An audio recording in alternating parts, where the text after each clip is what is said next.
네, 위클리 브리핑 투자 전략 시작합니다. 오늘 함께하는 두 분, 이성훈 연구원 그리고 김유미 연구위원님 나오셨습니다. 안녕하십니까? 네, 안녕하세요. 네, 반갑습니다. 주말 사이에 또 관세와 관련된 이슈들이 쏟아지면서 시장을 살짝 또 긴장하게 만들었습니다. 물론 관세에 이제 많이 둔감해진 시장이기는 한데, 근데 또 유럽의 30, 멕시코의 30, 캐나다의 35, 이 숫자가 좀 가볍게 느껴지지는 않더라고요. 이성훈 연구원님은 어떻게 보셨습니까?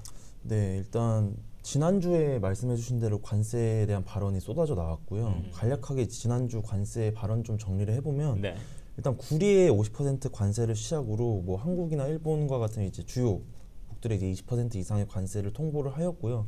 특히 이제 브라질 같은 경우에는 정치적인 명분으로 이제 50% 관세율을 통보를 한 상황입니다. 네. 이러한 상황에서 이제 주말에 멕시코랑 이제 유럽 연합에도 30%를 관세를 통보했다라는 점이 네. 좀 트럼프와 관련된 이제 관세에 대한 부분들이 좀 본격화되고 있는 상황이다라고 말씀을 드릴 수가 있는데요.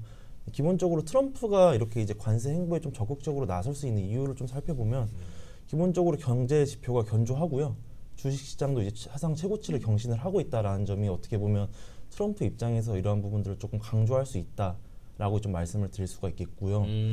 그리고 지난주 딱 타이밍이 좋게 관세 수입 측면에서도 그 217억 달러로 역대 최대치를 기록을 하였습니다. 그렇다 하더라고요. 이게 약간 트럼프 대통령 입장에서도 조금 관세에 대해서 좀 긍정적으로 조금 발언을 할 수 있는 배경이다라고 말씀을 드릴 수 있겠고, 결국 이번 주 같은 경우에는 이 트럼프 관세 발언으로 인해 단기적으로 조금 변동성 구간으로 조금 진입을 하지 않을까 이렇게 생각을 하고 있습니다. 네, 진짜 트럼프 대통령이 사실은 타코라는 별명을 얻었던 게 막 주식시장 급락하고 그때 채권시장 변동성 커지면서 이렇게 살짝 물러나는 모습들이 트럼프 대통령에게도 긁히는 포인트가 있구나 생각을 했었는데, 최근에는 주식시장도 좋고 그리고 또 관세 수입으로 인해서 미국의 재정 흑자가 났다는 얘기가 있더라고요. 이런 것들을 보면은 내가 관세를 좀 더 세게 해도 되겠네라는 자신감이 결국에는 이렇게 지난주에 다양한 폭발적인 관세를 만들어냈던 것 같습니다.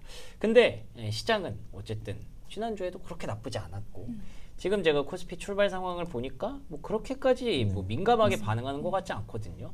그 배경은 어디에 있다고 보세요? 일단 사실 지난주에 사상 최고치를 경신을 했죠. 네. 결국 그 가장 큰 이유가 트럼프가 일단 관세에 대한 발언을 하더라도 그 유예 기간이 8월 1일로 결국 연장이 되었습니다.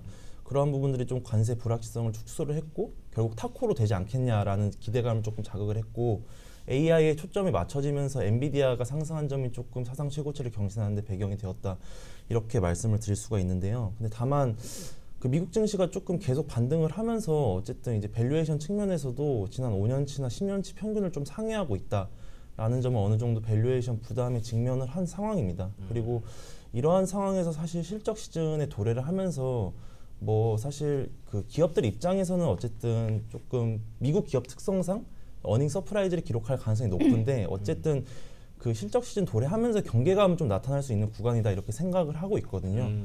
그래서 결론적으로는 기업 실적 시즌에 대한 경계감이라든지 이번 주 같은 경우에는 관세와 관련된 뉴스 플로우들이 계속 이제 변동성을 자극할 수 있는 구간이다, 단기적으로는 이렇게 생각을 하고 있습니다.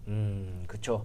이제 관세에서 무시하면서 시장이 왔는데 또 밸류에이션도 약간 어느 정도 목에 찼고, 그 와중에 또 이제 관세가 들어왔고 하필 또 실적 시즌 앞두고 이게 이렇게 매칭이 되다 보니까 과연 기업들의 실적에는 정말 부담이 안 될까라는 의문을 던질 수밖에 없는 상황인 것 같더라고요. 그게 이제 실적 시즌을 지나가면서 완화가 되면 좋겠지만 그렇지 않을 수도 있기 때문에 단기적으로는 일단 조금 변동성을 피하는 전략도 필요할 것 같습니다.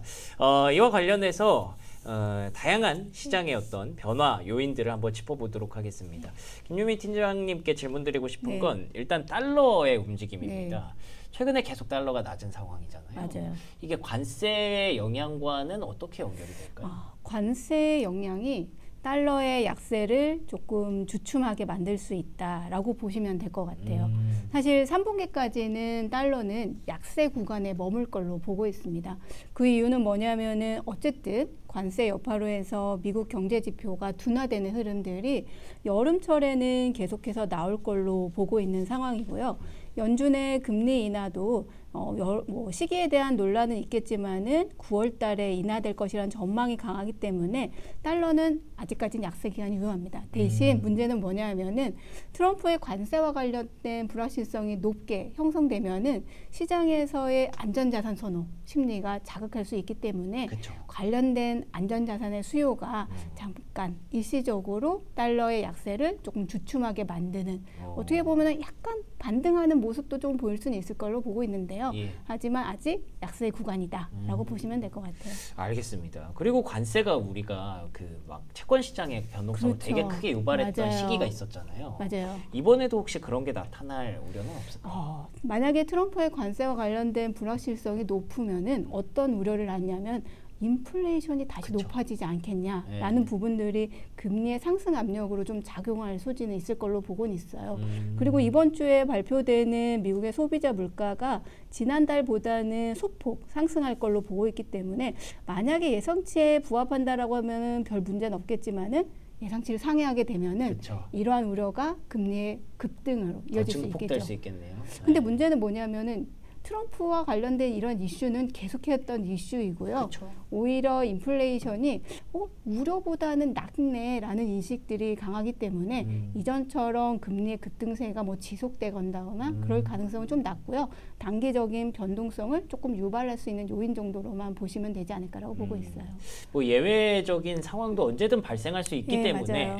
아예 완벽히 계속 좋다라고 네, 저희가 말씀드릴 맞아요. 수는 없고요. 예, 그래도 그때그때 좀 잘 슬기롭게 헤쳐왔으니까 이번 주도 좀 그렇게 주식시장의 어떤 호조세가 뭐 그런 것들을 좀 끌고 올라가 주지 않을까 조심스럽게 기대는 하고 있습니다. 그러면 어쨌든 달러가 조금이나마 좀 올라가고 네. 채권 시장의 변동성이 좀 생긴다면 둘 다 사실 국내 증시 입장에서는 별로 안 좋은 재료잖아요. 사실 국내 증시가 많이 올라왔기 때문에 예. 약간의 조정의 요인이 조금 필요한 건 있죠. 그런 그러니까 것 단기적으로 변동성은 좀 확대시킬 수는 있겠지만은 그렇다고 해서 추세가 변했느냐 그런 부분들은 좀 그쵸. 아닌 것 같아요. 예. 어쨌든 트럼프와 관세와 관련된 부분들이 우리가 지난 4월 달 이후로 계속 겪어오면서 정점은 지났다라는 인식들은 조금 확산되어 있는 상황이고요. 네. 뭐 상호 관세에 유예했다는 말은 결국은 협상을 하겠다라는 반증이기 때문에 이 이슈는 아마 조금씩 협상하는 과정에서 조금 사그라들 가능성이 있고 특히 국내 측면에서는 아직 정책적인 기대감들이 남아있는 상황이잖아요. 예. 그다음에 뭐 소비 지원금에 따른 소비 심리 개선이라던가 그러한 요인들을 감안해 보면은 단기적인 어떤 변동성을 자극하는 요인일 수는 있겠지만은 추세를 바꾸는 요인은 아니다라는 정도 보시면 될 것 같습니다. 네, 그러네요. 진짜로 참 이게 타이밍이 참 그래요. 네, 이거 맞아요. 뭐 악재 없네? 계속 가겠네 싶다가도 네, 그렇죠. 항상 이렇게 뭔가 트리거가 만들어지고 그게 사실 진짜 트리거가 아닐 수도 있지만 어쨌든 시장은 뭐 조정의 빌미가 될 수도 있는 그렇죠. 거기 때문에 거기다가 또 의미 부여를 계속 또 할 수도 있어요 이번 주에는. 예, 그래서 3,200을 넘어간 시점에 또 이런 악재로 활용될 수 있는 재료가 등장했다는 점에서 그 내용을 좀 살펴봤지만 두 분의 의견을 좀 종합해 보면 전체적인 추세를 흔드는 그런 이슈는 아닐 것이다 라고 조금 시간을 두고 지켜봐야 되는 상황인 것 같네요. 이성훈 연구원께도 그래서 코스피로 돌아와서 얘기를 해보면 어쨌든 많이 올라간 건 맞잖아요 코스피가. 네, 맞습니다. 근데 이거를 밸류에이션적으로 봤을 때는 뭐 여전히 글로벌 증시 중에는 제일 싸다라는 얘기도 있더라고요. 네. 지금 상황이 정확히 어떻게 보고 계세요? 일단 뭐 코스피 PBR을 좀 말씀을 드리자면 네. 지난 이제 4개 분기 확정 실적 기준으로 현재 1.07배 수준이다라고 말씀을 드릴 수가 있는데 오. 이게 그러니까 올해 저점이 일때가 이제 0.82배였거든요. 예. 결국 이제 30% 상승을 했다라고 보고 있고 당연히 이제 동기간 코스피도 이제 700포인트 정도 이제 급등을 한 상태이기 때문에 그러니까 올해만 놓고 봤을 때는 좀 상대적인 밸류에이션 부담에 노출될 수 있다 이렇게 말씀을 드릴 수가 있는데 말씀해주신 대로 글로벌 증시 대비해서는 여전히 이제 저평가 구간에 있는 상황입니다. 그래서 뭐 최근에 이제 코스피 상승의 주된 동력이 이제 앞서 말씀해주셨던 것처럼 뭐 유동성 여건이라든지 정책에 대한 기대감, 즉 이제 밸류에이션이 좀 리레이팅 되었다는 부분이 코스피 상승의 주된 동력이었는데 저는 이제 이러한 부분들이 계속 유효하다라는 점 감안을 한다면 저희가 동학개미 운동 때 코스피가 1.3배까지 갔었거든요. 예. 그래서 한 1.1배 수준이 3.300포인트까지 단기적으로 상승할 가능성은 이제 충분히 있다. 이렇게 보고 있습니다. 다만 이제 중요한 거는 결국 구조적으로 여기에 안착을 할 수 있느냐 어떠한 부분이 이렇게 구조적으로 안착할 수 있느냐 이 부분들은 결국 올해 이제 2분기 실적 시즌을 거치면서 이러한 부분들이 결정이 될 것이다라고 보고 있고요. 예. 그래서 결론적으로는 앞서 말씀드린 그 미국 증시랑 똑같다 이렇게 보고 있습니다. 그러네요. 실적 시즌을 어떻게 거치는 과정에서 지수는 이제 7월 한 달간은 좀 횡보세 보일 수 있다라고 보고 있고요. 업종 측면에서 좀 기회를 찾는 것이 현재 좀 맞지 않나 이렇게 보고 있는 상황입니다. 그러면은 어떤 업종을 봐야 될까요? 근데 사실 이제 실적 시즌은 약간 이제 불확실성이 내재되어 있다라는 점 감안한다면 저는 네. 여전히 지난주 같은 경우에도 금융주와 같이 조금 정책 관련된 주들이 이제 좀 주가 상승을 보였었잖아요. 이번 주도 사실 결국 이 리레이팅 관점에서 금융주는 계속 밸류에이션 측면에서 조금 프리미엄을 받을 수 있는 구간이다.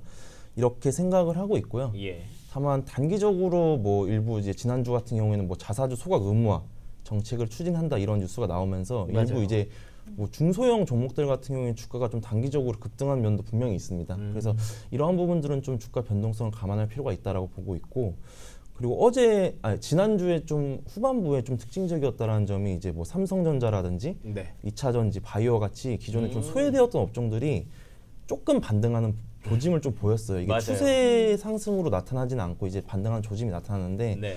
뭐 현재 이제 가격대도 이제 부담이 없고요. 그리고 최근 증시 특성이 결국 이제 순환매 장세라는 점을 감안을 한다면 그 업종 내에서 조금 모멘텀 있는 종목들은 현재 구간에서 좀 주목해 볼 필요가 있지 않나 이렇게 보고 있습니다. 알겠습니다. 여전히 금융지주사, 뭐 물론 좀 급등한 중소형주 조금 배제하고 계속 추세적으로 호조를 보이고 있는 금융지주사를 주요 섹터로 꼽아주셨고요.